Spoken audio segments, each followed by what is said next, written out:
Good morning बच्चों। आज हम लोग पढ़ेंगे पाठ 5। नाम है ईसा मसीह। कहा जाता है कि पृथ्वी पर जब जब पाप बढ़ता है तब तब ईश्वर जन्म लेते हैं, चाहे राम के रूप में जन्म लें या कृष्ण के रूप में या भगवान बुद्ध के रूप में या प्रभु ईसा मसीह के रूप में, लेकिन जन्म अवश्य लेते हैं।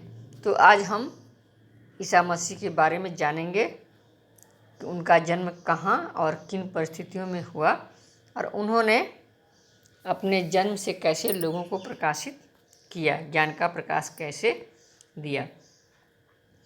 तो अब पढ़ते हैं। प्रस्तुत पाठ में ईसा मसीह के जीवन पर विस्तार से प्रकाश डाला गया है। उनके बचपन का नाम जीसस था। बालक जीसस में महापुरुष बनने के सारे लक्षण विद्यमान थे।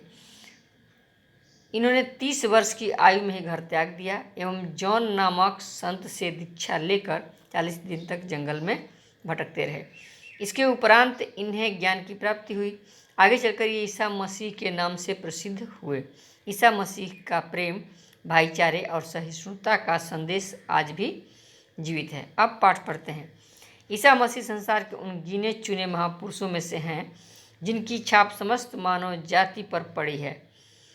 उनके जन्म के लगभग 2000 वर्ष बाद भी संसार के करोड़ों लोग उनके उपदेशों को स्मरण करते हैं और उन पर चलने का प्रयत्न करते हैं। महात्मा ईसा का जन्म नासरत यानी जो नजरत के नाम से भी जाना जाता है प्रांत के एक गांव बैतलहम में बहुत ही कठिन परिस्थितियों में हुआ था। यह स्थान भूमध्य सागर के पश्चिमी तट के निकट फिलिस्तीन में है। फिलिस्तीन में उन दिनों हीरोदेस का साम्राज्य था। सम्राट अगस्टस के आदेश से रोम में जनगणना हो रही थी। उस समय के नियम के अनुसार लोगों को अपने जन्म स्थान पर जाना पड़ता था। जोसेफ नाम का एक गरीब यहूदी बढ़ई जनगणना कराने के लिए बैतलहम आया। उसके साथ मरियम भी थी। संयोगवश उस समय इन्हें रहने के लिए किसी धर्मशाला में भी स्थान नहीं मिला और रात अस्तबल में व्यतीत करनी पड़ी। वहीं रात को मरियम के गर्भ से ईसा का जन्म हुआ। बाइबिल के अनुसार जोसेफ को स्वप्न में ईश्वर का संदेश मिला था कि मरियम के गर्भ से ईश्वर पुत्र जन्म लेगा। इस बालक का नाम यीशु रखा गया, जो आगे चलकर ईसा मसीह के नाम से प्रसिद्ध हुआ। वही ईश्वर की जो आवाज़ है स्वप्न में, वही यहाँ पर नीचे दिया हुआ है बच्चों, और बाइबिल का पेज नंबर दिया हुआ किस पेज पर है, और ज़्यादा कुछ नहीं है। तो हम चलते हैं आगे। अब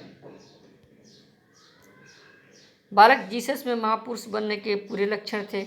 वे धर्म की बातों में रुचि लेते थे। वे तीव्र बुद्धि, शांत, नम्र और मृदुभाषी थे।